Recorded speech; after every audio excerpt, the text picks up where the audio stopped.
Oke, mulai. Bismillah. Assalamualaikum warahmatullahi wabarakatuh. Kita kembali lagi bersama Yuli dan Ella setelah lama channel ini ditinggalkan ataupun podcast ini ditinggalkan karena sibuk dengan channel masing-masing. Selamat datang. Hari ini kita tidak cuma berdua ya, Bu. Ada tamu nih. Guest star. Ada Bu Susi. Nah, Bu Susi ini silakan Bu Yuli diperkenalkan dulu tamu kita. Oke ya, jadi hari ini kita ya tadi ya kedatangan tamu, alhamdulillah. Kemudian saya kenalkan namanya Bu Dr. Susi Fitri M. Konseling ya Mbak. Iya. Ya. Kemudian MSI Konseling. Kemudian beliau adalah Korprodi S2 Bimbingan Konseling UNJ. Wow. Jadi kalau ada tambahan lagi, beliau adalah tempat curhat saya ya. Jadi gratis nggak tuh Bu? Bayar nggak tuh? Jadi pas banget lah pokoknya jadi konselor ya. Karena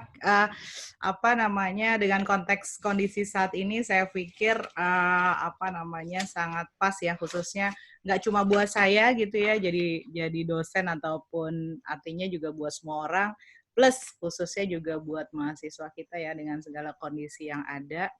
Saya pikir banyak hal yang perlu kita bahas khususnya pada masa saat ini gitu. Ya, silakan Bu Ella. Kita akan membahas tentang mungkin bahasanya Bu Susi itu resiliensi ya Bu. Nah, berat banget, saya rooming banget itu pas lihat. Itu kayak ya? Unsur kimia yang mana gitu. Iya gitu, kayak kita tuh rooming banget, apa ya ini ibunya mau ngomongin apa gitu. Nggak apa nih Bu, kita nggak ngerti nih sebenarnya tuh. Seperti apa sih itu? Iya, saya pakai istilah resiliensi ya, biar Bu Yuli tuh merasa, oh ini tuh ternyata serius loh gitu. Supaya siapa tahu dia mikir, oh berarti tuh ada istilahnya ya. Ada teorinya. Teorinya. Ada variabel. Yuli kan gitu kan. Emang Bu, susah itu. Penelitian, artikel jurnal gitu kan. Nyatakannya udah serius, susah Bu. Nah, jadi kalau kita yang bagian asik-asik, kita bagian Yuli abis ini kalau mikir, oh ini bisa meneliti ini nih gitu. Jadi kita bantu dia untuk bisa begitu. Benar. Setelah sebelumnya dilema story ya Bu. Ya, gitu ya, gitu. Nah, resiliensi ini sebenarnya adalah kemampuan seseorang untuk bisa, mudahnya ya, untuk bisa secara efektif menghadapi krisis ya. Jadi orang itu kan beda-beda ya di dalam menghadapi krisis. Mungkin kita juga bisa lihat ya, ada orang yang cemas, kemudian ada orang yang sok pede, berpikir positif gitu, atau malah dia sangat takut gitu dengan masa depan ini seperti apa gitu, apalagi sekarang ini ya. Nah, resiliensi itu adalah orang yang gampangnya gini, enggak kepedean banget tanpa perhitungan, tapi juga enggak hanya berpikir-pikir positif aja gitu.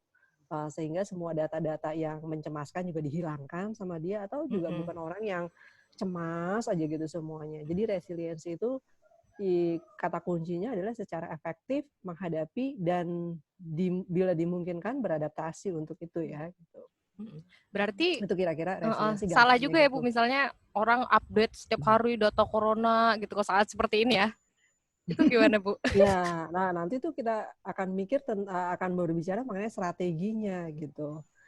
Jadi kalau misalnya kita update data terus, dan itu kan data corona tuh datanya jarang yang membahagiakan ya belakangan ini kan. Emang naik terus. Nah gitu kan gitu. Jadi terus udah gitu kan datanya simpang siur sekali kan gitu. Jadi semua orang ngomong versi ini, analisis ini udah banyak sekali. Dan kalau kalau kita pakai via internet gitu kan, netizen itu ahli semua kan di masa-masa ini kan gitu. Kita nggak perlu tanya dia ahli mana gitu pokoknya. Iya gitu. Nah, jadi resiliensi itu ada kaitannya dengan efektif gitu di dalam menangani suatu krisis ini, dan dia sadar bahwa ini tuh krisis gitu. Mudahnya begitu. Ciri-ciri orang apa ya? Resiliensi ini harus dibangun atau seperti apa ya, Bu? Apa dia tiba-tiba tergantung orangnya? Karakter gitu misalnya. Iya, iya. Yang lebay gitu. resiliensi itu sebenarnya berkaitan dengan kemampuan. Jadi dia sebuah skill, dia bukan karakter gitu. Tapi kan kita juga tahu kan kalau orang itu punya skill yang bagus gitu misalnya, lama-lama itu kan menjadi bagian dari diri dia juga. Nah, itu yang kemudian kita sebut dia karakter gitu. Tapi pada dasarnya resiliensi ini adalah kemampuan. Dia bisa dipelajari. Jadi dan tidak ada orang yang lahir dengan resiliensi. Dengan maksudnya secara karakteristik dia punya langsung keterampilan resiliensi gitu. Enggak gitu. Walaupun mungkin kalau kita walaupun ini bukan ke situ arahnya, tapi kalau kita lihat ya kita sendiri kan sebenarnya kalau masa kecil itu punya kemampuan adaptasi yang lebih baik ya ketimbang kita dewasa. Dewasa itu kan kita lebih banyak cemasnya. Sehingga kita bisa tidak efektif. Tapi kalau kita lihat anak kecil biasanya dia mudah juga beradaptasi walaupun itu tidak bisa kita sebut sebagai resiliensi gitu. Tapi saya hanya ingin mengingatkan bahwa dari kecil tuh sebenarnya kita punya loh kemampuan kita untuk resiliensi, modal dasar kita punya resiliensi. Cuman pas dewasa kayaknya kita kelupaan sama modal dasar itu, jadi kita tidak meningkatkan keterampilannya gitu. Gitu. Terus kalau kondisi saat ini gimana nih? Maksudnya artinya berarti kita sudah bisa menyebut kondisi ini kondisi krisis gitu. Misalnya kita kan udah hampir sebulan ya kalau misalnya di rumah berarti udah sebulan lah kita kerja dan sebagainya gitu. Iya, kalau menurut saya sih kita tuh krisis. Artinya ini global ya. Semua hampir semua negara mengalaminya. Artinya paling tidak lebih dari 120 negara mengalaminya gitu. Dan mungkin hampir 120 negara tuh bekerja di rumah gitu. Itu kan berarti kan satu krisis yang belum pernah paling nggak kita belum pernah loh mengalami ini. Kayaknya dunia juga belum pernah mengalami itu ya. Dulu SARS kayak bagian negara sendiri, MERS bagian negara sendiri, flu Spanyol bagian negara sendiri. Tapi ini tuh boleh dibilang hampir semua negara mengalaminya. Dan jelas ini adalah krisis. Krisis global mempengaruhi ekonomi udah jelas, politik udah jelas, sosial kita juga bisa lihat isu kelas sosial tuh kelihatan banget. Kita kalau di dunia pendidikan langsung bisa ngelihat bahwa ini tuh ada isu kelas sosial dan kita tahu isu kelas sosial itu krisisnya juga bisa sangat berat gitu. Jadi apakah ini krisis? Jelas bahwa ini krisis dan yang perlu kita ingat juga nih krisisnya ini bukan ini ya. Ibarat kalau lari gitu ya, ini tuh bukan sprint. Yang lari kemudian kelar gitu. Ini tuh kayaknya kita kayak lagi maraton gitu, panjang, kita nggak tahu sampai kapan akhirnya ya. Iya, kan katanya kemarin ini sampai akhir April gitu. Iya. Terus kayaknya ternyata Mei kemudian kampus kita bilang kayaknya Juni sampai akhir semester gitu. Iya, kemarin kita juga Zooman ya, Bu Yuli ya. Kapan nih kita akan memulai kerjaan kita? Kelihatannya Juli, belum tentu juga. Belum tentu. Jadi emang ini krisis yang kayak maraton gitu. Jadi yang harus kita ingat, ini krisis maraton. Jadi artinya kalau kita maraton itu kita harus menjaga stamina. Jadi jangan digeber di depan gitu ya, kencang gitu. Larinya ntar kita akan kehabisan tenaga. Karena yang perlu kita ingat gini, ini kita lockdown sebulan, ini adalah energi dari bulan yang lalu. Bulan yang lalu itu kita di luar, masih kerjaan normal, tidak ada kecemasan, semuanya lancar. Gitu ya? Itu bisa habis ya Bu energi itu ya? Maksudnya itu kayak kita invest kesenangan apa sih bahasanya? Ya kan tadi Bu bilang itu energi yang bulan lalu gitu. Berarti bisa jadi energi itu habis ya karena bosan misal gitu ya? Ya, jadi makanya saya perlu ingatkan gitu loh bahwa saya balik lagi bulan lalu itu kan kita energinya tuh energi gitu ya, energi regularity, terus sesuatu yang pasti. Ibaratnya kita tahu deh bulan April, Bu Yuli apalagi tahu tuh dia bulan April ngapain, Mei ngapain, Juni ngapain, udah ada jadwalnya tahun depan ngapain. Kita tuh di bulan lalu tuh begitu gitu ya gitu. Dan kita ketemu orang, bisa peluk orang, bisa cium orang, bisa say happy, ngopi-ngopi gitu. Itu tuh energi itu kan gitu. Energi itu yang kita pakai buat karantin bulan ini. Oh gitu ya? Jadi kita masih ada perasaan optimis, senang gitu kan, tidak diliputi kecemasan segala macam. Nah, di bulan ini nih kita kayak gini. Tapi nanti kalau karantin bulan bulan Mei, itu adalah energi kita bulan April ini gitu. Yang kalau kita perempuan nih, gendernya yang kita perempuan kita udah kecapean masak, bebenah, ngurus anak ujian, belajar segala macam. Terus Oh kalau ya, kita oke. dosen, ngoreksi segala macam. Itu tuh energi yang itu loh yang kita buat bulan Mei. Jadi itu yang saya bilang kita mesti ingat bahwa ini tuh krisis maraton yang kita nggak tahu berapa kilometer. Jadi kita mesti siapin energinya, jangan digeber di bulan ini gitu, karena kita masih ada waktu yang akan Masih datang nggak tahu untuk sampai kapan ya. untuk bisa resiliensi, dan kita berharap bulan depan kita masih punya energi untuk menghadapi bulan itu gitu. Nah, gimana Bu supaya kita energi ini terus terus anggaplah supaya stabil ya untuk bisa kita jalankan. Nah, bagaimana untuk kaitannya dengan resiliensi ini supaya energinya terus itu gitu stabil. Pertama resiliensi ini kan mengasumsikan bahwa kita bisa bertindak efektif terhadap krisis ya. Misalnya Jadi, kayak gimana? Respon kita apa gimana? Pertama kita harus mengakui dulu ini krisis. Iya benar, sadar ya. Maksudnya gimana? Maksudnya saya nggak menerima kalau sekarang lagi kondisi kayak gini gitu. Apa gimana? Oh itu teori dasar transformatif lah. Oh my goodness, please. Jadi misalnya gini. Gimana? Kita kan banyak ya melihat orang yang nggak menyadari bahwa ini krisis. Jadi dia merasa bahwa hidup reguler seperti biasa, yang suka spending tetap spending, yang kerja begadang tetap begadang gitu ya. Kemudian menganggap bahwa ini sebentar kok, ini nggak bahaya kok, ini kayak gitu. Itu orang yang nggak menyadari bahwa ini krisis kan. Karena kalau dia nggak menyadari ini krisis, artinya dia nggak merasa bahwa dia perlu ada persiapan apa-apa. Contoh deh misalnya gitu ya, saya tuh banyak banget dapat keluhan gitu ya, sebenarnya buat orang yang kerja. Kita tuh banyak banget rapat gitu, rapat itu Zoom ya, capek banget itu. Iya gitu. Lama lagi ya.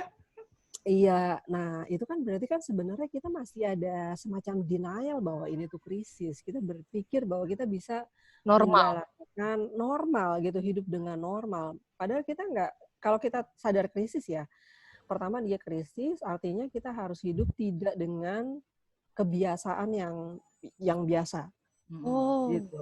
Jadi artinya apa? Karena kondisinya tidak biasa ya. Karena kondisinya tidak biasa gitu. Misalnya contoh deh, Bu Yuli nggak biasa misalnya dia di weekdays nemenin anaknya untuk belajar. Dari kampus sampai sore. Gitu kan? Ada guru juggling between kelas dia sama kelas murid anaknya gitu. Itu kan hal yang tidak biasa kan, tapi kita seringkali ingin seperti biasa gitu. Kita rapat banyak, kemudian kuliah, ngasih tugas juga banyak-banyak, koreksi. Ngasih tugas banyak-banyak kan artinya kita koreksi juga masih banyak-banyak. Iya, benar-benar. Gitu. Jadi kita masih menyadari ini krisis. Apa artinya krisis? Kalau krisis kan artinya situasi yang tidak biasa. Dan kita harus tahu ini tidak biasanya apa. Gitu. Apa artinya kalau kita masih beraktivitas seperti normal itu, apa artinya kita tidak menerima keadaan krisis ini gitu? Saya juga nggak bilang bahwa kalau gitu nih nggak normal sama sekali, nggak juga gitu ya, karena itu berarti kita takut gitu di situ. Tapi dalam resiliensi itu artinya gini, kita harus menyadari bahwa ini krisis, maka kalau saya ingin punya regularity, punya rutin dalam kehidupan sehari-hari, saya mesti mendata ulang rutinitas saya. Gitu. Rutinitas saya kan berbeda. Dulu misalnya contoh ya, bangun pagi-pagi kita langsung cus ke kampus, nggak usah nyiapin sarapan dulu, makan dulu, belanja dulu gitu ya, kayak gitu langsung cus, gitu, makan siang tinggal pesen kayak gitu, nggak usah masak lagi segala macam. Jadi artinya apa? Tentu aja akan ada rutinitas pasti, dan itu dibutuhkan juga untuk resiliensi ya. Dalam resiliensi kita butuh juga kegiatan rutin agar kita punya power ya, tetap punya kekuatan. Tapi yang harus kita sadari adalah rutinitas kita itu harus ditata ulang. Gitu. Sesuai dengan kita mau ngeluarin energinya berapa banyak nih gitu. Karena ini maraton kayak gitu kan. Mana Bu Yuli melakukan perubahan pada regulasi Jadi lah gitu. kalau aku ngerasanya kayaknya Nah, juga ada tugas sadar tambahannya apa sih, nih? nggak Gitu. Kalau normal lihat gitu. banyak, Cuma kayaknya banyak kegiatan rutin kita. ngabisin energi ya. Iya, gitu. Jadi itu pertama itu dulu gitu. Itu yang dimaksud dengan kita sadar krisis gitu. Jadi sadar krisis, kalau kita sadar krisis, sadar ibaratnya gitu kalau penelitian, sadar baseline. Ini kan baseline baru nih. Gitu. Baseline-nya apa nih? Saya harus punya rutin apa? Punya rutin kerjaan, punya rutin rumah tangga, dan kalau dua-duanya itu harus saya lakukan, saya akan menjaga rutinitasnya seperti apa, ditambah kita membutuhkan self-care lebih banyak saat ini. Misalnya Karena gimana tuh? kitanya juga kan cemas. Oh. Pertama gini, kita cemas. Dulu misalnya kalau kita ke kampus ya Bu Yuli ya, kalau kita ke kampus kita nggak ada kecemasan. Kita tahu, kita rutin, gini gitu. Tapi corona ini kan akan membuat kita juga berpikir gini, saya bakal kena nggak ya? Iya, ada. Kalau saya kena, nanti saya gimana? Pertama, saya akan berobat dengan cara apa? Apa keputusan yang saya ambil? Kalau saya yang kena, kalau anggota keluarga saya yang kena gimana? Saya akan apa? Terus kalau saya kena, apakah saya akan selamat atau enggak gitu? Misalnya saya sendiri gitu ya, dan beberapa teman saya mulai ngomong nih sama pasangan gitu ya, bahwa misalnya contohnya gini, ini ada orang ngutang sama gue si ini, di sini, terus kalau password bank, password apa, udah kasih tahu gitu, in case dalam situasi krisis kita nggak bisa ambil keputusan untuk diri kita sendiri kan gitu. Jadi kita tuh ada kecemasan-kecemasan seperti itu. Nah, apalagi kalau kemudian juga ada kecemasan ekonomi kan, gitu. Jadi kitanya sendiri cemas untuk urusan ekonomi, untuk urusan rutinitas, untuk urusan kesehatan gitu. Jadi kita juga harus ngelihat bahwa ini ada kerjaan rumah tangga, ada kerjaan kantor, terus juga diri kita sendiri tidak berada dalam situasi yang normal, dalam seperti biasa gitu. Ada beberapa keputusan-keputusan kritis yang bisa jadi harus kita ambil. Itu kan spare energi sendiri kan, kayak gitu. Nah, itu yang harus kita juga pertimbangkan. Jadi, pertama kita harus sadar itu. Sadar ini krisis. Krisis itu artinya apa? Perubahan rutinitas, perubahan loading kerja, kemudian juga perubahan psikologis kita, bahwa kita harus sadar kita cemas. Karena kalau kita nggak sadar kita cemas, kita bisa aja merespon dengan cara memproyeksikan kecemasan kita, tapi kita nggak sadar. Misalnya kita lebih cranky, lebih mudah cranky, lebih mudah kesal, lebih mudah tersinggung, misalnya. Itu kan sebenarnya adalah proyeksi dari kecemasan-kecemasan kita. Kayak gitu. Atau kita juga lebih sensitif dengan respon orang. Kayaknya orang tuh lebih gimana sih sama kita gitu. Itu bisa jadi orangnya begitu, atau kitanya juga berada dalam situasi yang more vulnerable kan gitu. Nah, jadi itu. Nah, pertama itu gitu. Jadi sadar situasi krisis siapa. Nah, yang kedua adalah kita harus melihat kembali kekuatan diri kita. Kita itu punya kekuatan apa sih? Jadi bukan sekadar berpikir positif situasi kita, bukan gitu. Tapi saya ini secara real gitu, kekuatan saya tuh apa aja? Gitu. Kekuatan saya apa? Misalnya, apakah saya orang yang mudah cemas atau enggak? Apakah saya mudah untuk bikin rutinitas atau enggak? Apakah saya mudah lupa atau enggak? Sekarang tuh karena kita udah mulai mulai capek, kita mulai ini. Saya sekarang bikin ginian nih, saya kasih tahu ya. List urus belanja. Dan ini ada urusan rumah. Ini lupa ya, karena nggak tahu nih, nggak bisa dibedain. Iya, betul gitu. Iya, bisa jadi. Iya gitu, soalnya kita zooman kemudian mesti masak gitu ya. Suami saya bebenah gitu, kemudian nanti dia minta apa, kayak gitu kan. Jadi artinya apa? Kita masih kekuatan saya apa? Oh, saya biasa rutin, tapi saya mungkin karena situasi saya kayak gini, saya cepat lupa gitu. Nah, jadi kita harus lihat kekuatan real kita. Jadi bukan hiburan-hiburan berpikir positif, tapi real duduk, saya tuh punya kekuatan apa.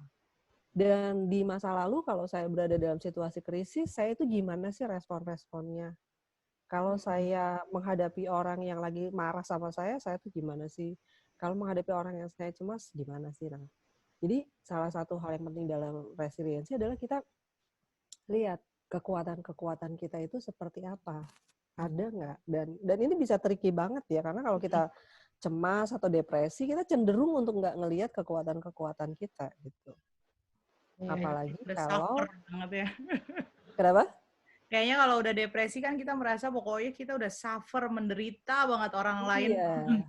Iya, menderita sendiri lagi. Sendiri aja. Nah, itu paling sedih tuh. Sendiri yang menderita. Kesendirian Iya. itu sedih banget. Salah ya. Iya, nah itu gitu. Nah, apalagi kalau misalnya kita ngomong tentang mahasiswa ya. Ya, ini makanya kalau kadang mahasiswa itu masalahnya Bu, dia tidak tahu kekuatannya. Nah, kesulitan dia dalam mengidentifikasi kekuatan, mengidentifikasi sebenarnya masalah saya apa sih, kadang kayak gitu. Jadi mahasiswa ini kadang seperti itu. Itu gimana tuh baiknya? Iya, memang. Ini tuh mahasiswa kita itu nggak ada krisis kayak begini aja, mereka punya problem kan tentang itu ya. Pertama umurnya kan. Iya. Ada yang namanya apa Bu? Quarter life crisis itu ya? Ya, quarter life crisis. Usia 20-an. Emerging adult ya gitu. Oh my goodness. Saya nggak ada kayak gitu-gituan dulu. Adanya itu aja ya. Adanya apa kimia gitu. Tadi pagi saya baru ngobrol sama suami saya tentang apaan? Endorfin. Karbon dioksida gitu ya, CO2, O2 kayak gitu. Rooming-nya. Saya melupakan. Saya tuh sampai batas itu doang sih kimianya. Itu sehari-hari banget itu. Makanya tadi pagi tuh saya tanya sama suami saya gini, kamu kalau misalnya bernafas, kalau inhale itu menyerap apa? Ya ampun. Tadi dipikirin amat. Nah, tapi kalau misalnya exhale itu kita keluarin apa? Itu belum tentu orang bisa jawab loh sebenarnya. Iya, apa kalau exhale keluarin apa? Iya, CO2. Nah, itu mungkin orang kimia baru ngerti. Kita tuh selalu belajar kan, cuma kita menghirup oksigen. Tapi kita nggak ada kelanjutannya, seringkali kita mengeluarkan apa gitu ya. Oh, gitu ya. Nah, nggak dikeluarkan. Iya gitu. Terus kalau keluarkan jalur lain itu bedanya apa? Salah ya? Sudah lewat. Aduh. Atau ini, aku tanya ini deh, kamu kalau misalnya jatuh cinta gitu, itu inhale apa exhale? Mengeluarkan suatu zat kimia kita yang dia jadi hormon bahagia. Iya nggak sih? Iya. Tapi kalau dalam pernapasan, kamu inhale atau exhale? Kalau ada orang bilang, Ella, I love you, gitu. Dia cemas ya reaksinya. Oh, itu cemas ya? Masa? Iya ya, kalau menarik nafas tuh cemas. Coba misalnya gini. Contohnya misalnya gini, kamu kalau misalnya lagi dikejar singa, kamu narik nafas apa buang nafas? Malah keluar narik nafas, lari. Emang itu mempengaruhi ya? Maksudnya mengidentifikasi kita cemas atau enggak dari menarik nafas atau mengeluarkan nafas. Lucu banget sih. Ibu jangan nih bercanda deh, ini beneran kan nih? Itu ada ilmunya sendiri tentang bagaimana kita bereaksi terhadap bagaimana nafas kita, cara kita bernafas bereaksi terhadap situasi psikologis kita. Oh gitu ya? Misalnya kalau kita kaget, narik nafas kan? Iya. Coba kalau misalnya kita ada yang bilang, Ella, I love you, gitu kan? Aneh. Salah berarti reaksinya tadi. Salah reaksi. Retake. Jadi stres terus. Iya gitu. Jadi cara bernafas juga akan mempengaruhi kita itu akan stres terus atau enggak gitu. Tapi balik lagi nih ke mahasiswa ya, tadi kita udah ngalor ngidul. Nah, mahasiswa kita itu nggak krisis aja seperti tadi Ella bilang, kesulitan untuk mengidentifikasi kekuatan-kekuatannya.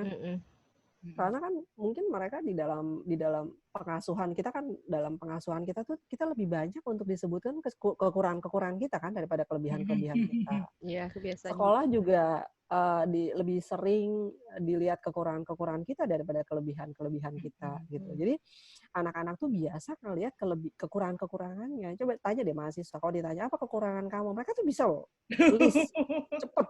Gitu. Dosen juga tuh kayak gitu tuh, banyak list gitu ya. Tapi kalau misalnya disebut apa kelebihan kamu, itu tuh mereka mikirnya lebih lama. Gitu. Nah, itu akan beresiko ketika dalam situasi krisis kayak begini. Ketika resiliensi itu membutuhkan informasi mengenai diri kita sendiri, kita tuh kelebihannya apa gitu. Kelebihan kita apa, kelebihan dalam merespon apa, kelebihan secara emosi apa, kelebihan dalam mengolah informasi, memilih informasi, misalnya apakah saya sejenis orang yang dapat broadcast di WA group langsung di-share, apakah saya bisa nggak saya memilih dan memilah mana yang masuk akal dan enggak, berdasarkan data atau enggak, itu kan juga kelebihan-kelebihan diri kan. Terus apakah saya juga cenderung untuk bisa being gentle to myself gitu, bahwa saya bersedia untuk vulnerable, saya bersedia untuk yang ini saya nggak bisa kerjain, bersedia untuk menghitung ulang apa yang saya maksud, saya inginkan, harapan-harapan saya, itu kan juga bagian dari kelebihan-kelebihan. Kadang kita itu ya Bu Yuli, mahasiswa kita tuh ada yang dia tuh kayak memaksakan diri ya, misal kayak untuk tugas dia nggak punya kuota, sampai bahkan memaksakan diri sampai pinjam wifi tetangga ataupun apa gitu misalnya gitu. Jadi apakah itu termasuk yang dia tadi nggak being gentle dengan yaudah saya nggak bisa ngerjain ini atau gimana gitu Bu? Tapi itu juga tapi itu juga mereka bisa jadi kayak gitu karena mereka juga dipaksa kan. Sama dosennya misalnya kayak gitu ya, harus ini harus itu. Sementara dosen itu coba kita bayangin ya, dosen yang nggak ngerti bahwa ini tuh krisis, dia merasa ini reguler gitu ya, rutin, tidak ada perbedaan. Jadi memang semua orang, maksudnya dosen, mahasiswa, dan memang semua orang harus menyadari ini benar-benar krisis dan di luar benar-benar kebiasaan gitu ya Bu ya. Iya betul, apalagi kalau kita yang punya, katakanlah kita punya kekuasaan. Ya, kita punya power ya. Apa kita mesti sadar banget kalau kita punya power. Iya, jadi kalau kita core body, kita mesti sadar kita punya power itu, maka power itu harus digunakan untuk kesadaran bahwa orang mungkin berada dalam situasi vulnerable. Kalau kita dosen, kita punya power, kita mesti sadar bahwa mahasiswa kita berada dalam situasi vulnerable. Jadi kita gunakan power untuk to be empathy, to be care kayak gitu. Jadi bukan power untuk to overpower ya jadinya ya, untuk menguasai orang untuk bisa seperti yang saya inginkan gitu. Sementara kita berada dalam situasi apakah saya akan melewati krisis ini atau saya meninggal di krisis ini kan gitu. Itu kan udah tentang hidup dan mati ya krisis kita ini sekarang ini gitu. Jadi orang yang berada dalam situasi power mesti sadar sekali gitu loh bahwa ada orang yang lebih menderita, lebih rentan, lebih beresiko daripada dirinya sendiri gitu. Nah, itu yang dimaksud dengan kesadaran krisis. Iya, jadi misalnya dengan mahasiswa dan dosen itu ya, jadi kan ya mahasiswa mungkin sebenarnya dia dia dalam kondisi krisis itu ya, dan dia nggak punya kekuatan kan, dan dia jadi akhirnya juga nggak bisa berbuat apa-apa, malah jangan-jangan dia sebenarnya lebih stres dari kita gitu. Kita kan misalnya ngasih aja tugas, padahal mungkin dia udah benar berusaha yang lain gitu ya, dia berusaha, apalagi tipe mahasiswa yang sangat idealis yang maunya semua juga bisa dia selesaikan dengan baik gitu kan. Jadi akhirnya, karena dia nggak punya power itu, akhirnya ya udah mungkin kondisi dia ya itu tadi yang saya sampaikan, mungkin kondisinya yang kita tidak sadari mahasiswa lebih stres gitu dari kita gitu ya. Oke, gimana lagi lah? Tapi kalau ini bertentangan dengan, saya pernah dengar juga adversity question ya apa? Quotient. Susah. Cerdasan adversity gitu ya. Iya, nah itu maksudnya kalau tadi dia sampai bela-belain cari, kadang katanya numpang di Indomaret buat wifi, buat cuma upload tugas misalnya, ataupun sampai apa itu mempengaruhi nanti kecerdasan adversity-nya juga, dan juga ketahan malangan dia ya, atau apa? Dan apa Bu? Perseverance itu apa Bu? Ketangguhan apa? Perseverance. Kegigihan. Kegigihan dia juga mempengaruhi itu apa? Ini jadi bertolak belakang nggak sih dengan resiliensi yang tadi kita bahas, Bu? Enggak, cuman seringkali tuh orang salah paham mengenai ketahan malangan. Oh iya. Gitu. Jadi maksudnya gini, ketahan malangan itu kan ada prasyaratnya. Yaitu orang yang disebut tahan malang adalah orang yang dia sadar dia kekuatannya apa, kekurangannya apa yang bisa dia lakukan, apa yang tidak bisa dia lakukan, dan apakah dia mau belajar untuk memperbaiki apa yang tidak dia bisa gitu misalnya. Kemudian juga apakah dia dan orang yang punya ketahanan malangan ini dia juga mampu untuk melihat kesempatan gitu misalnya, bisa melihat peluang-peluang. Dan itu sangat berbeda dengan orang yang memaksakan diri. Orang yang tahan malang itu tidak memaksakan diri karena dia tahu, kalau kita ngomong tentang baseline ya, dia tahu baseline dia di mana dan dia tahu mau kemana, dan gap antara dia di mana dan mau kemana, dia tahu peluang-peluang apa aja yang bisa dia lakukan, kelebihan-kelebihan apa saja yang bisa dia manfaatkan, kemudian jejaring apa yang bisa dia bangun gitu. Jadi kalau begitu ceritanya mengenai ketahanan malangan kan artinya nggak ada yang orang maksa sampai dianya jadi sakit gitu. Karena kalau misalnya dia maksa kecerdasan ya, cerdas banget sih. Iya, gitu. Makanya jadi kalau misalnya dia maksa kemudian sakit, nggak tahan malang dong namanya dia. Jadi malang ya. Malang, jadi malang gitu. Jadi kita tuh sering kali menerjemahkan tahan malang. Iya gitu. Tahan malang itu aman bablas gitu loh kayak gitu. Sementara dianya sendiri udah nggak kuat gitu. Nah itu konsep yang beda banget gitu. Jadi ketahan malangan itu tidak bertentangan dengan resiliensi. Tapi ketahan malangan itu berbeda dengan orang yang memaksakan diri gitu. Kita kan kalau dalam dunia pendidikan kan rumusnya begini. Kita mesti tahu mahasiswa kita ini ada di level mana. Misalnya dia di level 7 gitu ya. Halo. Hilang. Internet ya. Bisa sih. Maka kita hanya bisa kita sebaiknya 9. Jangan dikasih yang levelnya 10 atau 11. Iya benar. Nah itu kalau rumus tuh enggak, dosen tuh enggak. Kadang masalah dosennya sih. Standarnya beda. Bu Yuli tuh masalahnya. Dia nggak tahu anaknya level 6 dikasih 10 gitu. Ya karena kadang sama-sama S1 bisa beda loh, Bu. Maksudnya, kadang sama-sama S1 kemampuan anak-anak itu juga beda. Ya. Iya. Dan jangan disangka S2 itu lebih mampu daripada S1. Iya benar. Gitu. Pakai core prodi S2 ya. Iya benar. Kalau compare ya, S2 sama S1 ya. Ternyata kok S1 lebih lebih tahan malang, lebih cerdas. Saya nggak bilang begitu, cuman don't judge book by the cover. Iya. Enggak, maksudnya sometimes. Lebih tahan. Iya, artinya gini, kita kan sering menganggap bahwa udah anak S2 berarti dia udah tingkatnya lebih tinggi, maka dia pasti lebih cerdas, lebih bisa self-regulate. It should be gitu ya. Yeah. It should be, but it's not always that way. Ya. Berarti tadi sadar, kemudian yang tadi kekuatan itu tadi ya, terus akhirnya dengan begitu kan kita akhirnya nyusun strategi ya.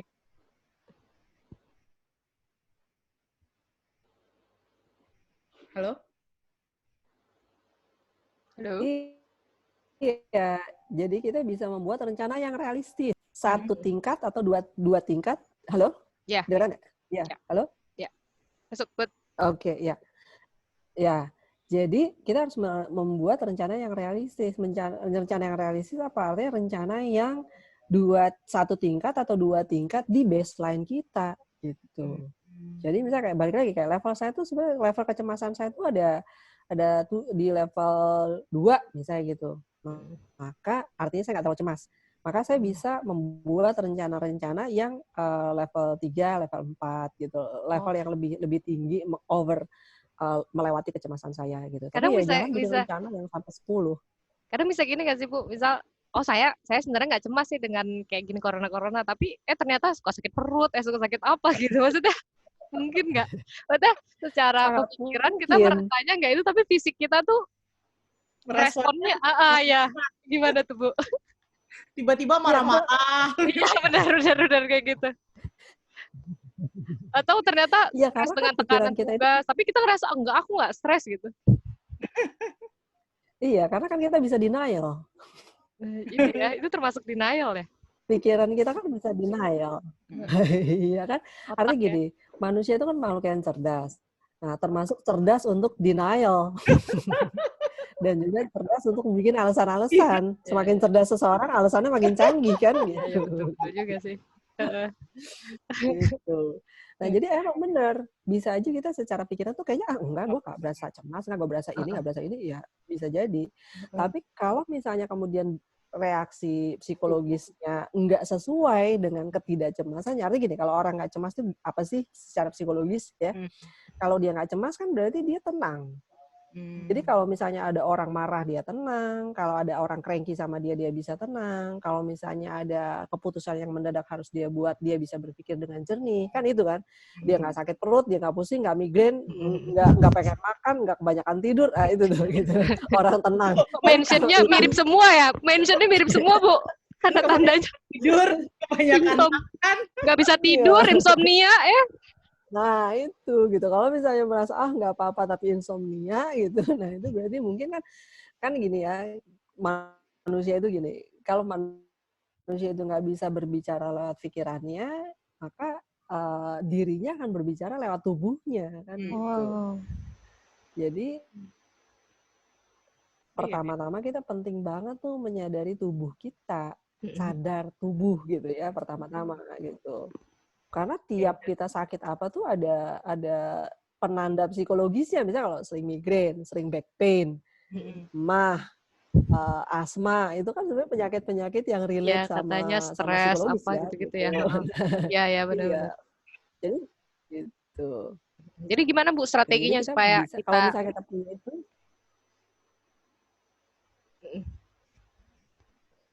mungkin kita tadi tanya dulu kan, apa namanya, kita bahas dulu tentang apa sih orang-orang yang ciri-ciri resilient itu tadi.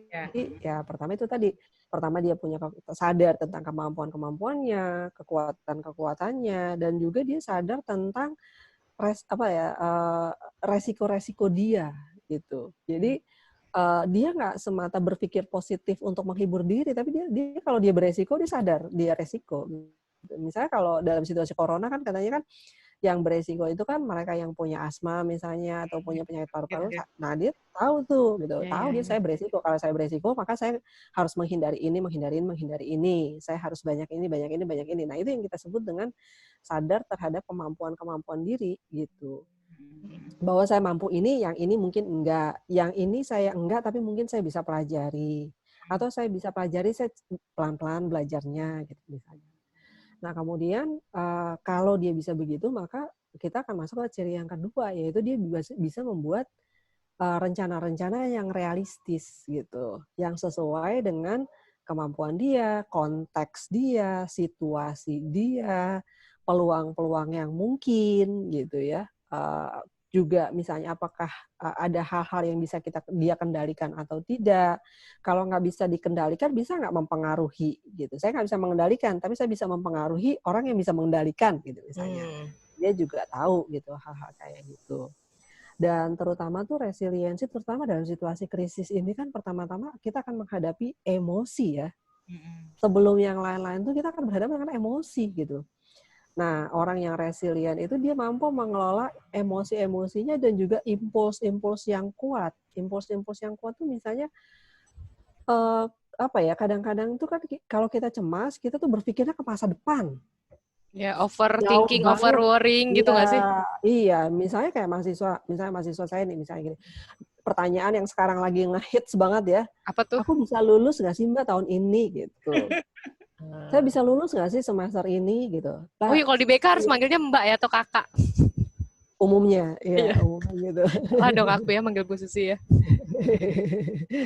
Nah, jadi pertanyaan yang ngehits banget tuh ya, yang udah baru sempro tuh. Saya bisa lulus nggak ya semester ini gitu. Kalau saya mau lulus ya semester ini tuh gimana tuh? Kalau mahasiswanya Bu Yuli beda lagi. Bu, saya harus lulus semester ini. Nah, gitu. Dan harusnya itu ke korpornya bukan ke dianya gitu.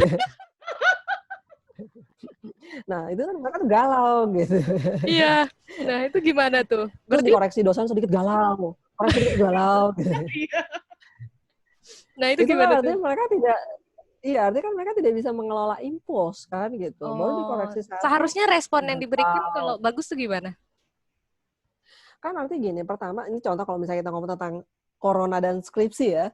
Corona dan tugas akhir. Oh, kayaknya judulnya ini aja ya, corona dan tugas akhir. Fix. Iya gitu ya, jadi corona dan tugas akhir misalnya kayak gitu ya. Pertama ini masa corona. artinya gini, ini masa karantin, pasti ada situasi-situasi yang kita bisa nggak bisa gitu. Bisa nggak bisa itu baik, bisa nggak bisa secara teknis, bisa nggak bisa secara psikologis gitu.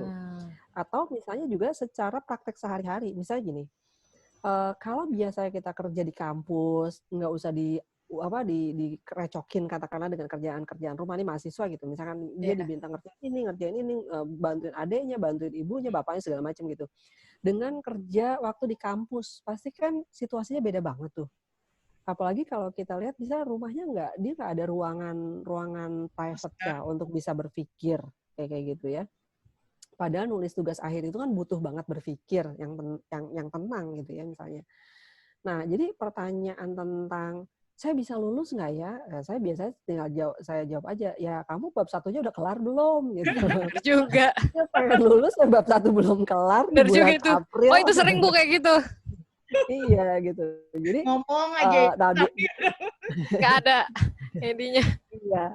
Dan itu kadang-kadang kan dosen juga kalau misalnya dosennya lagi cemas, dia kesel kan gitu. Jadi apa sih nanya-nanya kayak gini, kapan lulus? Ya, padahal kalau misalnya dia bisa mengelola emosinya ya, dosennya tinggal nanya aja, kamu bab 1-nya udah bener belum?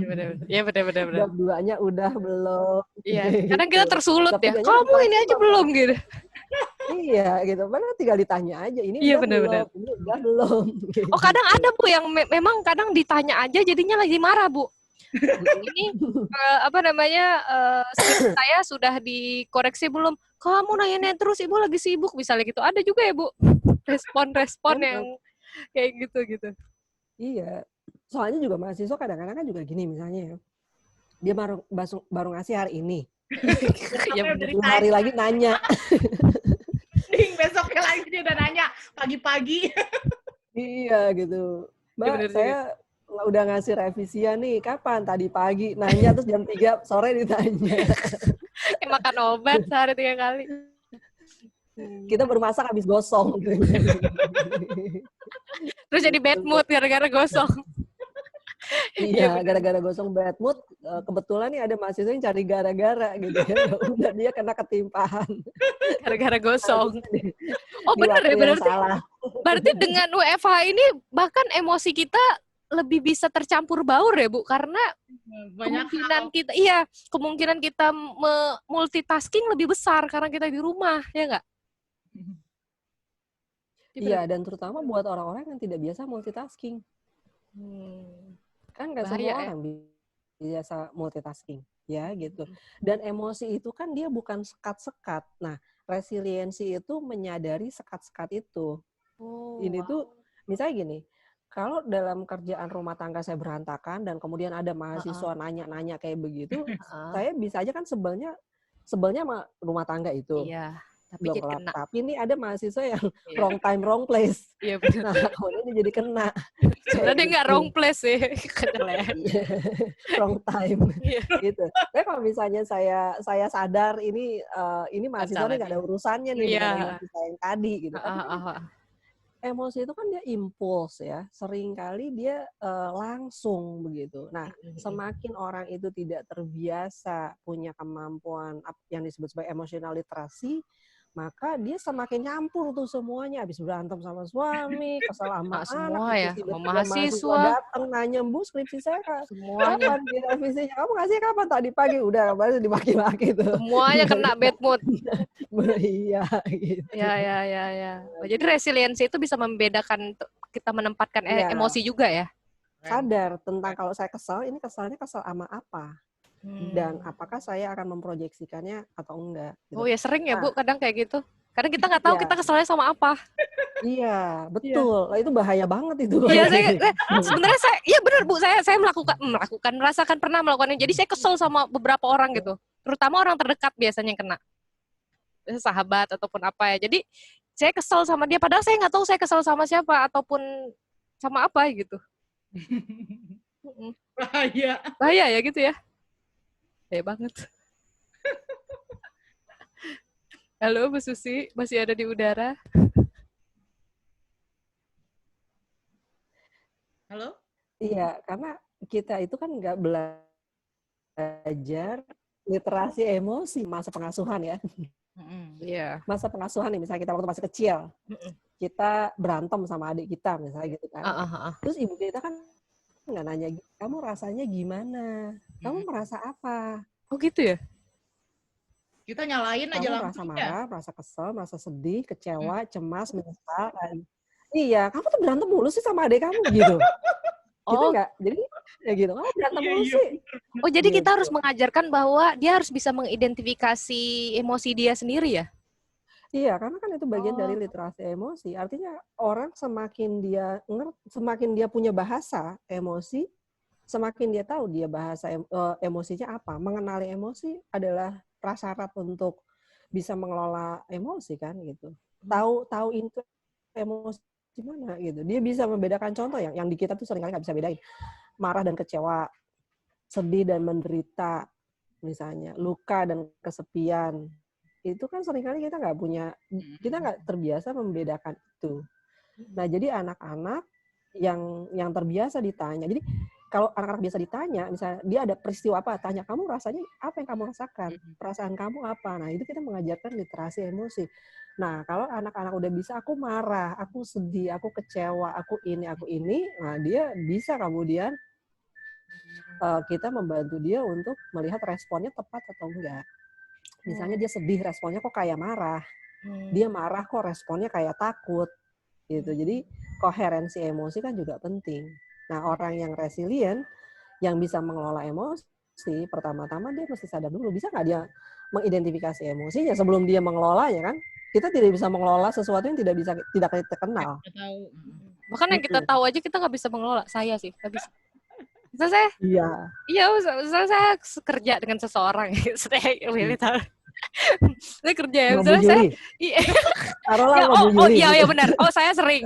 Maksudnya kadang misalnya saya nggak suka dengan apa yang Bu Yuli lakukan, misalnya kayak Bu Yuli kecapean atau apa misalnya gitu ya. Tapi saya kesel nih Bu gitu. Tapi maksudnya saya nggak bisa mengontrol diri saya supaya cepat selesai kesel itu gitu.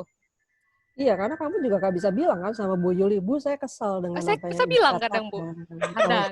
Kadang saya bilang sih Bu. Ya, kalau saya nggak suka kalau kayak gini gitu. Jadi ya.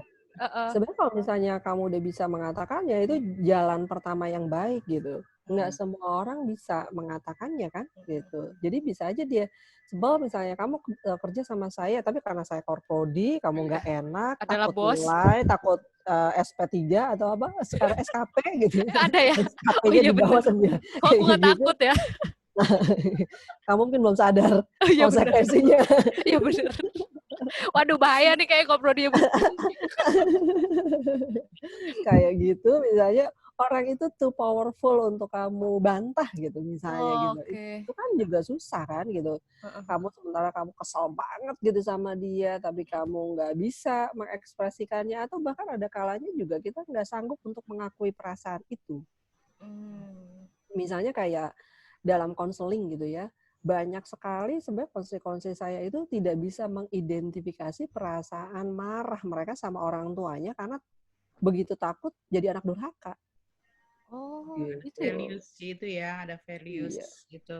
Iya, jadi misalnya kayak orang tuanya sangat abusive gitu, dan dia nggak bisa ngelihat bahwa itu adalah kesalahan orang tua, karena kalau kita mengakui bahwa kesalahan itu adalah salah orang tua, kita jadi anak durhaka, maka kemudian akhirnya mereka banyak sekali yang melakukan marah ke dalam, yaitu self blaming kan.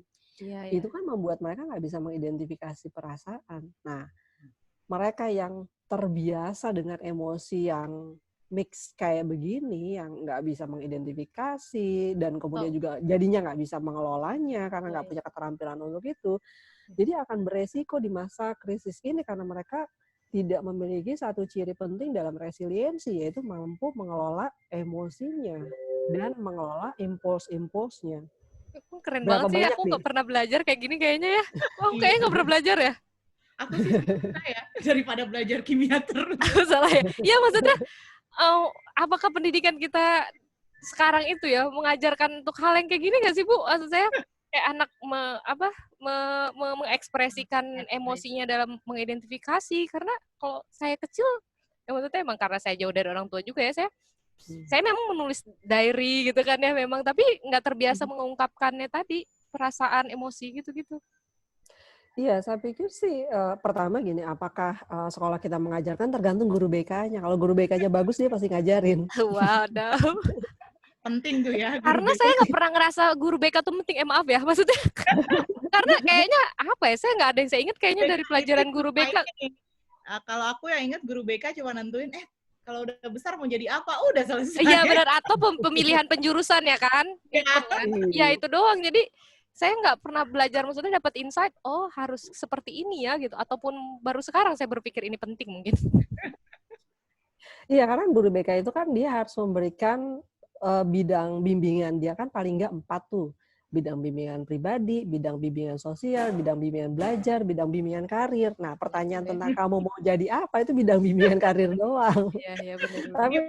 Tapi tentang bagaimana mengelola emosi, bagaimana berefleksi, itu kan bidang pribadi ya. Terus bagaimana hubungan dengan teman, kalau berantem gimana, bagaimana misalnya mengelola kecemasan, kemudian juga bagaimana kita mengenali self-talk kita, gitu. Self-talk itu tuh bisa jadi sesuatu yang sangat berbahaya banget kan, gitu. Misalnya kayak, aduh gila gue, aduh mati lah gue, gitu. Kayak model-model kayak gitu. Nah itu kan kerja juga sendiri, sesuatu yang capek harus sendiri gitu ya Bu. dikelola. Iya, gitu. Nah biasanya kalau guru BK yang sadar tentang bidang bimbingan tuh mereka akan punya, apa ya, balance gitu antara pembahasan mengenai pribadi, pembahasan mengenai sosial, bidang belajar, bidang karir gitu. Mereka cenderung balance gitu. Itu kalau di BK, tapi Halo. Halo, Mbak. Bilang. Kita kembali ke kan sebenarnya pembelajaran mengenai kesadaran tentang emosi, bisa merencanakan. Ya, halo. Yap. Ya. Nah, misalnya kimia deh, kita belajar kimia. Misalnya ada satu bahasan mengenai kimia gitu. Guru kimia tuh pernah nggak nanya gini, kamu baca judulnya perasaan kamu gimana tuh baca judul itu? Yang ditanya perasaan. Kalau saya nanyanya, ya nanyanya apa yang kamu pikirkan. Bukan nah perasaan. itu, iya, nah itu. Kita seringkali kan ngomong tentang apa yang kamu ketahui tentang itu, apa yang kamu pikirkan tentang itu. Tapi kan beberapa pelajaran juga ada yang mencemaskan kan? Iya. Bahkan sampai misalnya pelajaran writing sendiri, contoh misalnya writing ya. Writing itu ada isu kesehatan mentalnya, makanya ada istilah writing anxiety, math anxiety. Ya, itu Saya nggak tahu tuh writing. chemistry anxiety ada apa enggak. Ya gitu. Pasti. Coba kita nggak pernah tanya tuh gitu. Gimana perasaan kamu menghadapi bahan yang ini gitu? Sesusah apa? Atau misalnya bahan yang kemarin nih yang kita pelajari, bagaimana perasaan kamu terhadap pelajaran kita yang sebelumnya? Apakah itu mengecewakan kamu? Apakah itu menggembirakan kamu? Apakah itu memuaskan kamu? Sebenarnya kita bisa mengembangkan identifikasi perasaan juga di pelajaran-pelajaran kita. Atau kita biasanya kalau saya gitu kuliah suka tanya perasaan gitu. Misalnya kayak bagaimana perasaan kamu ketika kita membahas mengenai isu kelas sosial misalnya. Nah, biasanya mahasiswa akan kelas sosial tuh agak lebih menakutkan bagi mereka ketimbang misalnya isu gender lah exciting gitu ya, menarik gitu. Tapi isu kelas sosial takut menyinggung, takut ini, takut ini gitu. Jadi ada kita bisa melakukan itu. Nah, dengan cara begitu kita membantu murid kita juga untuk resiliensi. Kalau misalnya mereka bilang ini bahasan ini mencemaskan buat saya, atau bahasan ini tuh memuaskan buat saya, bahasan ini menggembirakan buat saya, itu kan satu data penting ya buat kita sebagai dosen. Iya, benar. Nah, saya juga biasanya juga punya cara untuk mengetahui perasaan mereka dengan judul.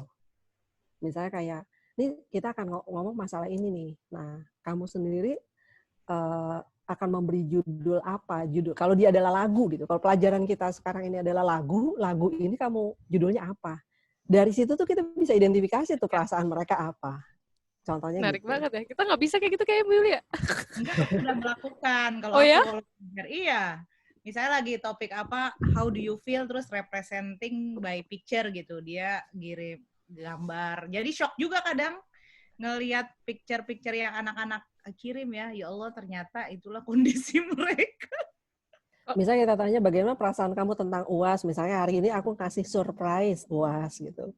Terus mereka bilang, kasih surprise UAS. Wah Mbak, mentang-mentang April jadi April begini ya. Gitu. UTS kan sekarang UTS. Aku nggak kasih tahu dulu, minggu depan UTS ya. Nggak, tiba-tiba hari ini UTS gitu. Wah, Mbak udah terkejut. Terus aku bilang, aku nggak mau ngasih tahu kamu supaya kamu gak galau. Iya, sok pengertian. Padahal nanti nilainya misalnya. Ya, tadi Gitu. strateginya Tapi apa? dari sini kita bisa lihat. Heeh. Kenapa? Strateginya Itu. jadi yang apalagi tadi? Itu kan kita ngomong tentang ciri-ciri ya. Ya, Tapi ciri-ciri. sekaligus juga sebenarnya kita udah ngomong tadi strategi. Misalnya membuat rencana yang realistis adalah strategi. Kayak kalau rencana yang realistis misalnya tadi gitu. Ada kalanya mungkin dalam situasi kayak gini kita nggak bisa mengingat segala macam gitu. Nah strateginya tuh seperti tadi tuh kita catat, terus Tulis. kita bagi-bagi, kita tulis kayak gitu. Oh, kalau mahasiswa misal hari ini tugas ini, upload ini gitu ya. Iya gitu. Dan ada kalanya juga mesti detail. Kadang-kadang kalau dia terlalu umum ya, misalnya kayak ngerjain tugas apa misalnya kimia 1, wah itu tuh berat banget. Misalnya kayak bikin makalah tugas kimia 1, wah itu kan berat. Padahal kan sebenarnya kalau bikin makalah kan dia kan ada membaca dulu, membuat ringkasan, mencari jurnal. Dia tuh harus nulis Tahapannya. sedetail itu gitu, sedetail itu supaya itu membuat mereka bisa mengelola emosi kan. Jadi kalau misalnya di satu tahap udah kelar bisa coret. Itu kan menggembirakan kalau misalnya udah nih kerjain gitu, cret, itu menggembirakan. Iya, Itu kan cara membanggakan. mengelola emosi gitu. Tapi kalau misalnya ngerjain makalah itu bisa seminggu nggak dicoret-coret. Ya nggak coret-coret ya bener-bener. Ya, saya menikmati mencoret itu sih. Iya benar. Jadi listnya jangan besar-besar ya. Iya benar. Biar Di breakdown lagi. Contohnya gitu. Oh iya benar Bu. Iya gitu. Nah jadi strateginya gitu ya. Pertama untuk bisa resiliensi pertama gini, karena tubuh adalah wadah. Kita kan cuma satu-satunya yang kita punya itu adalah tubuh kita ya. Bukti kita masih hidup itu ada tubuh kita gitu. Nah, jadi kita juga harus mengelola tubuh kita itu gitu. Harus merawat tubuh kita. Jadi ya jangan sampai udah di rumah terus malah nggak kerawat ya, Bu. Gitu. Iya, gitu. Justru nggak Iya, ya salah ya. jarang mandi gitu ya. Padahal karena nggak keluar gitu ya, jadi nggak bedakan, nggak pakai hand body. Iya, gitu. Banget.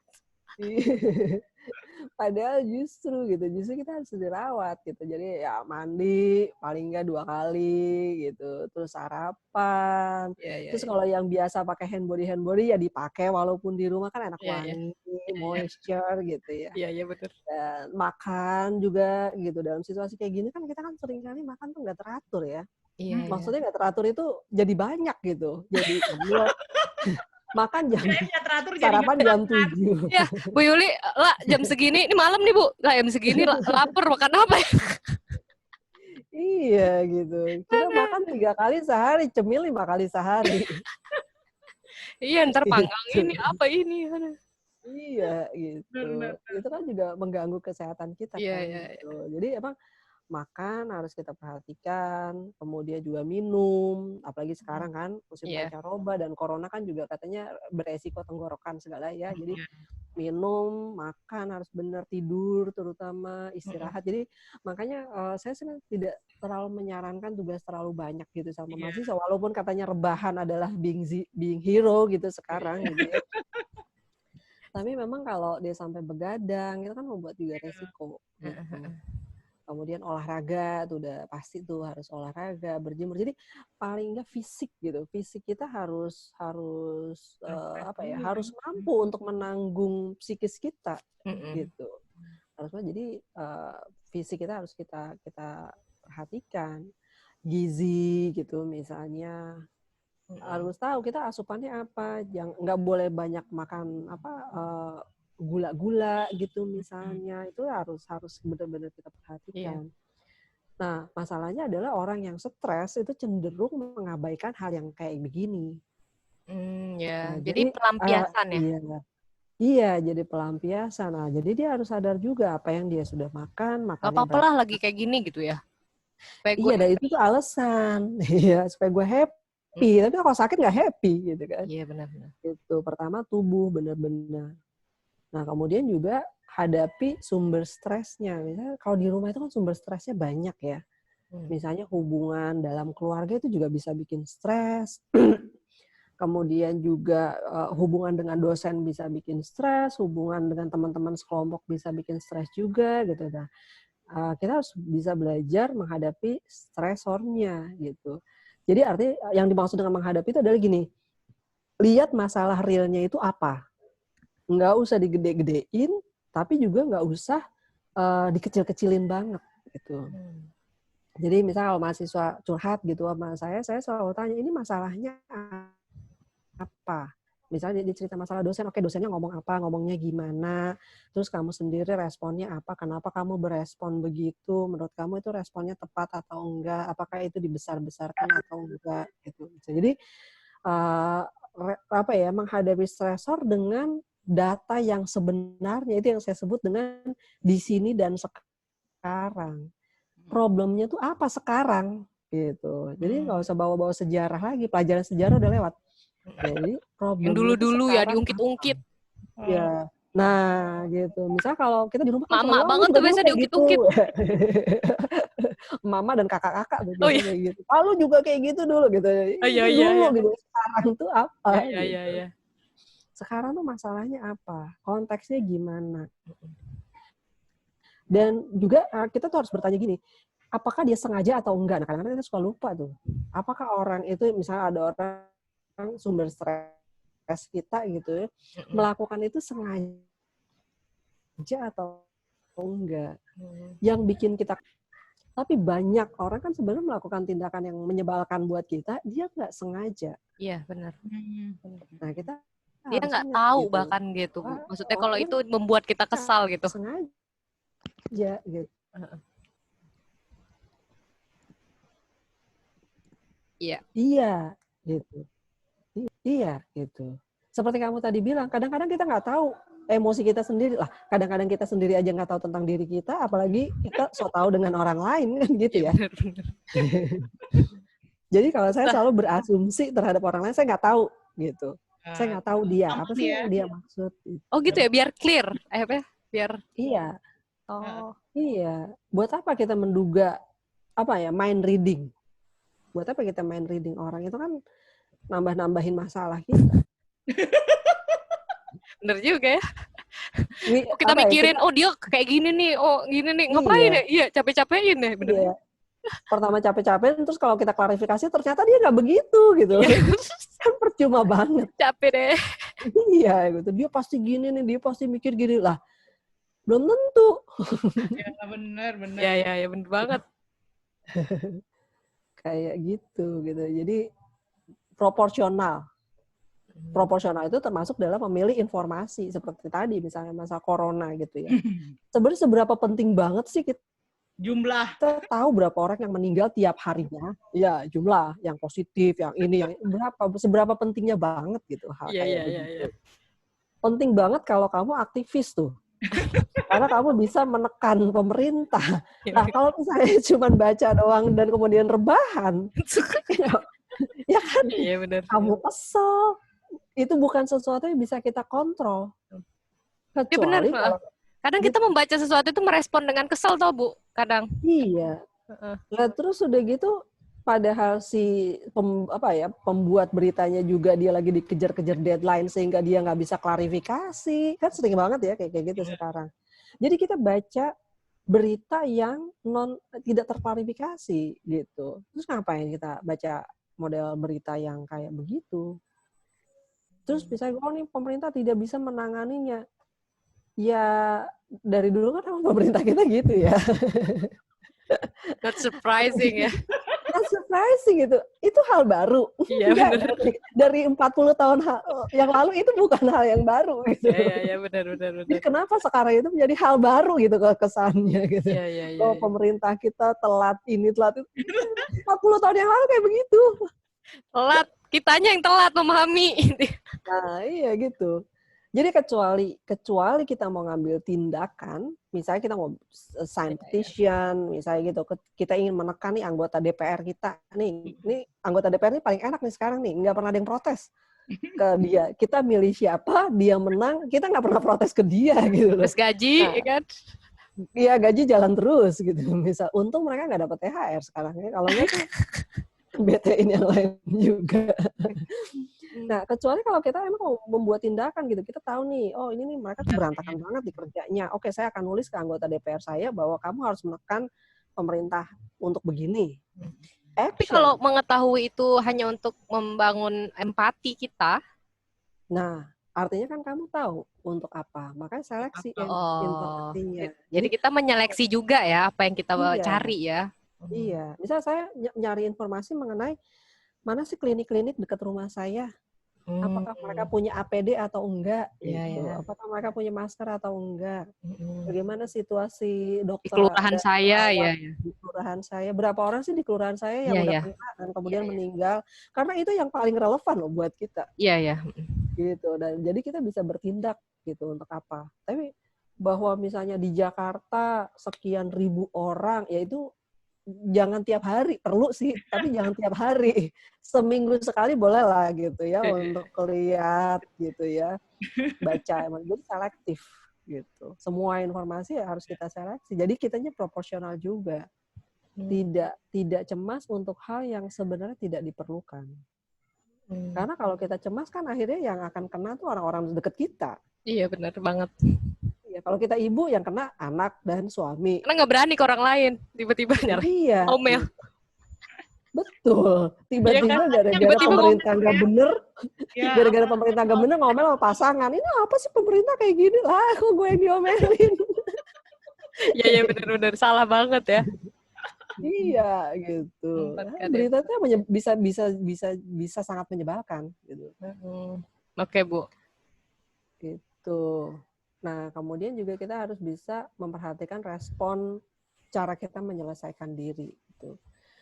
Apakah misalnya cara menyelesaikan diri kita itu selalu dengan denial? Apakah kita selalu menghindar? Apakah kita dengan cemas? Atau apakah kita bisa proporsional, bisa rasional? Jadi kita harus memperhatikan respon-respon.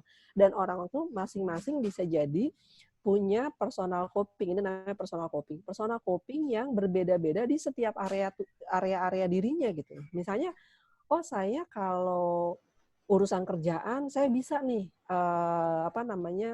coping yang lebih kognitif. Saya bisa lebih rasional, saya bisa lebih membuat keputusan. Tapi giliran di area personal tuh saya nggak bisa mungkin. Saya lebih cepat marah, saya lebih cemas, saya lebih itu. Kita tuh harus tahu bedanya. Iya. Bagaimana cara kita menyelesaikan, bagaimana kita coping dengan situasi seperti itu, supaya nggak itu tadi. Saya susah semua sih kayaknya. Saya personal setelah kerja susah semua. Berarti kamu punya kesempatan untuk belajar. Baik banget. Ya benar, Bu. Nah, juga yang perlu tuh strategi yang lain ada kelilingin dengan orang-orang yang suportif. Gitu. Jadi orang-orang yang suportif, yang bisa mendengarkan, dan kita perlu berusaha menjadi orang yang sama gitu sama mereka. Jangan kitanya pengen didengerin, pengen suportif, giliran orang cerita itu kita lagi cerita tentang diri kita sendiri lagi gitu. Nah, jadi kita juga perlu bisa belajar kayak gitu. Dan nah ini karena gini, kita itu nggak ada kewajiban untuk menyenangkan semua orang. Gitu. Nggak wajib.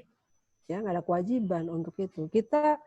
Kita perlu baik sama orang. Tapi apakah kita harus juga merasa tidak membatasi diri dengan orang-orang toksik? Ya, enggak. Kita harus punya boundary juga. Kalau orang-orang itu toksik buat kita, termasuk misalnya anggota keluarga kita perlu juga boleh membangun boundary sama mereka. Iya. Ada batasan gitu. Mungkin kalau setiap ngomong berantem terus, ya berarti jangan terlalu sering ngobrol. Iya. Jadi itu nggak apa-apa. Ya, membuat boundary seperti itu tuh nggak apa-apa. Self-care ya, self-care. Iya, self-care gitu. Jadi juga perhatikan terutama medsos. Ya. Sebenarnya kan orang yang penting dalam hidup kita itu kan ring 1 tuh.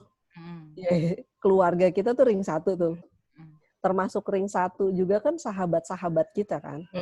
Itu gitu. Jadi kita harus tahu tuh. Harus tahu siapa yang kita anggap sebagai keluarga-keluarga kita. Mau keluarga family of origin maupun family by choice.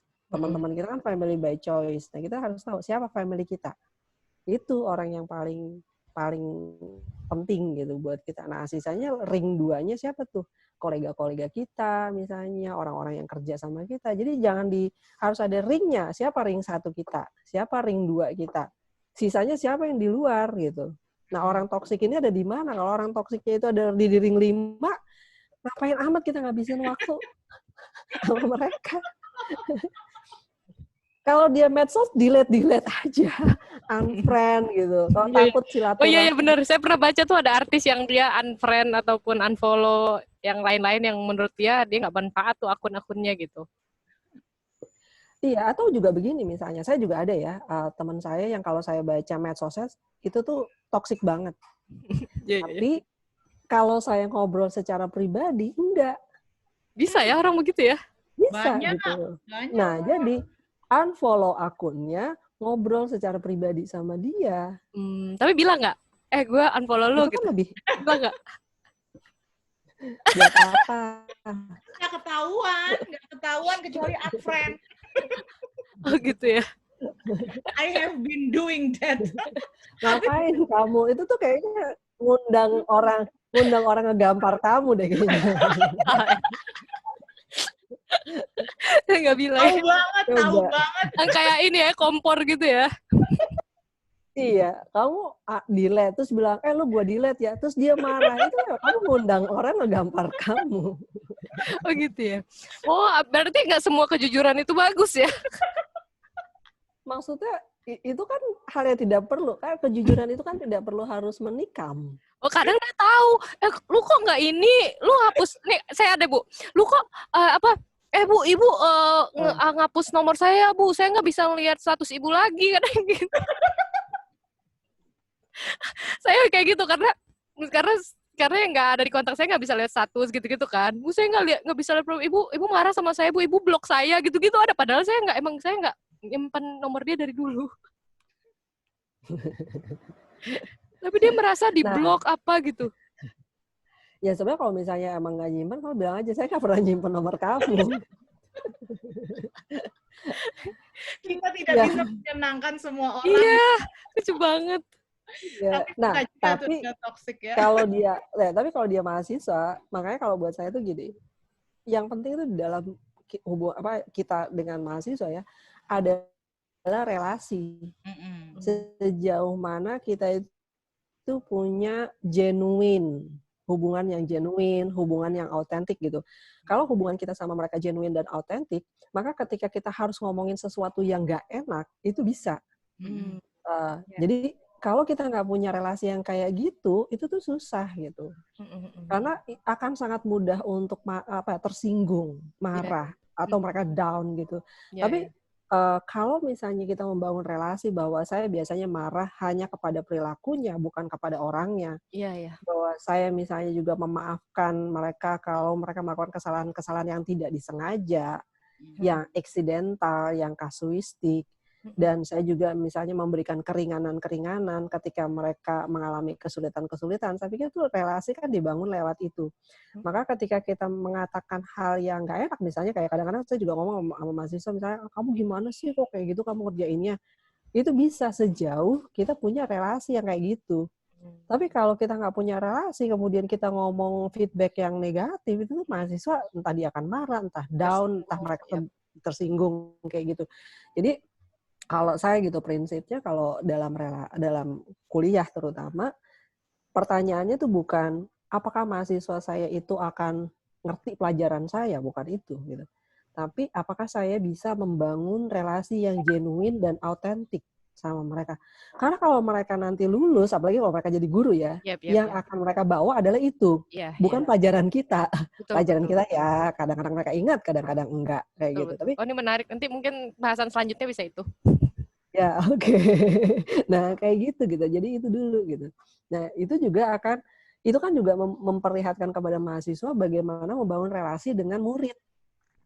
Kalau mereka punya pengalaman memiliki relasi yang genuine dan autentik dengan dosennya, mereka tuh punya contoh bagaimana membangun relasi yang genuine dan autentik dengan muridnya gitu. Dan relasi yang autentik dan genuine termasuk juga ketika kita vulnerable. Misalnya kayak saya bisa bilang gitu sama mahasiswa, aduh, aku kayaknya belum bisa ngerjain ini nih, aku keteteran. Itu kan sesuatu yang nggak bisa kita bilang sama mahasiswa kalau kita pengen punya kewibawaan bahwa kita harus saya bilang loh, Bu. Maaf ya, saya nggak bisa gitu. Saya mau ngoreksi dulu, nggak kekejar. Ya saya bilang, Bu, itu salah nggak kayak gitu? Ya enggak, artinya kan kamu sedang membangun hubungan yang otentik. Kita memperlihatkan bahwa ya kita ada kalanya kepegang semuanya gitu. Dan it's real. Artinya gini, kalau kita punya bimbingan 30 orang dan semuanya berharap bisa dibimbing dalam 1 minggu, it doesn't real gitu. Iya, benar. Makanya saya kalau misalnya mahasiswa yang udah ngirim revisi, ada kalanya saya bilang gini, nanti tanya ya seminggu lagi. Iya. Gitu. Jadi saya nggak kesal kalau pas kejadian kayak tadi, tapi saya juga nggak kelupaan, gitu kan? Biasanya kelupaan sebulan, gitu. Betul. Nah, ada kalanya tuh saya suka bilang, nanti ingetin saya seminggu lagi, atau ingetin saya 2 minggu lagi karena antriannya banyak banget gitu misalnya. Nah, ada kalanya saya juga ngomong kayak. Pesan terakhir mungkin Bu. Gak terasa nih udah 100 jam. Salah. Banget ya, lah nggak terasa. Iya, aku nggak pernah belajar kayak gini-gini kayaknya. Menarik. Oke, jadi pesan terakhir gitu ya. Serem banget gak sih pesan terakhir? Pesan terakhir. Oke, tips-tips terakhir gitu ya. Kesimpulannya, kan kalau kuliah kayak gitu, kesimpulan. Oh iya, penutup. Nah, iya, penutup. Jadi pertama, dalam situasi pandemi kayak gini tuh kita perlu menjaga agar diri kita tuh tetap memiliki kekuatan. Gimana caranya kita punya kekuatan? Pertama, selalu memiliki aktivitas reguler.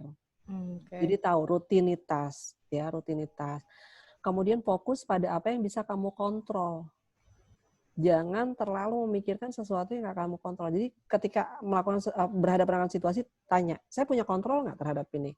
Kalau saya punya kontrol, lakukan apa yang saya bisa lakukan. Kalau saya nggak punya kontrol, nggak bisa punya kontrol terhadap itu, kita harus mengakui bahwa gitu. Saya nggak bisa, leave it, saya nggak bisa, jadi nggak relevan buat saya pikirkan. Kemudian juga sadari apa yang bisa kamu pengaruhi. Kalau kita nggak bisa kontrol, pertanyaan selanjutnya, saya bisa mempengaruhi nggak? Misalnya yang bisa kontrol nih ayah saya bisa nggak mempengaruhi dia? Saya kontrol ibu saya nggak bisa, saya kontrol adik saya nggak bisa, tapi saya bisa nggak mempengaruhi siapa di rumah yang bisa ngomong sama mereka itu. Kemudian libatkan diri kamu itu dengan kegiatan-kegiatan yang mudah dicapai. Seperti tadi, jangan tulis bikin makalah, enggak, tapi bikin jot down menjadi lebih rinci-rinci agar kita punya achievement gitu loh tiap kali melakukan sesuatu. Nah, itu sangat penting tuh di masa krisis kayak gini agar kita tetap punya kekuatan. Itu kira-kira lah. Oke, mantap banget nih, Yuli, gimana nih? Keren banget deh. Kayaknya kita ada part-part selanjutnya untuk membahas-bahas yang lain supaya, kalau kata mahasiswa kita nih, supaya kita tetap waras, Bu, kita butuh motivasi. Maksudnya yang kayak gini-gini kan, ya mungkin ya ada lah ya, biasanya kita di kelas itu kan membagi pengalaman atau apa dengan mahasiswa ya. Tapi kan misal kayak saya yang tidak berpengalaman, dosen yang tidak pernah mendapatkan hal seperti ini, mungkin nggak bisa membagi seperti ini, kan kita ada ekspor di sini ya Bu Yuli ya, mantap. Jadi ini bisa mahasiswa ataupun teman-teman lain, guru. Tadi saya sedikit ini bocorin sama anak-anak BK, katanya, wah di mana tuh keren banget gitu. Jadi mungkin nanti kita akan undang Bu Susi lagi ya untuk ngobrolin hal yang lain supaya mahasiswa kita dan semua ini kita semua bisa tetap waras gitu ya di kondisi yang seperti ini. Maksudnya dalam keadaan yang baik gitu ya Bu. Dengan bisa menghadapi ini dan lulus lah dengan ujian ini ya, apa yang dianggap ujian kayak gitu. Amin. Terima kasih Bu Susi. Mbak Susi. Sama-sama. Mbak Susi ya manggilnya ya. Aku nggak terbiasa ya manggil Mbak aja. Mbak Sufit kalau anak BK manggilnya. Oh iya, tadi katanya Mbak Sufit katanya. Terima kasih Mbak Sufit semuanya. Bu Yuli, kita nanti ketemu lagi. Terima kasih. Assalamualaikum. Assalamualaikum warahmatullahi wabarakatuh. Terima kasih Ella, terima kasih Yuli. Waalaikumsalam warahmatullahi wabarakatuh.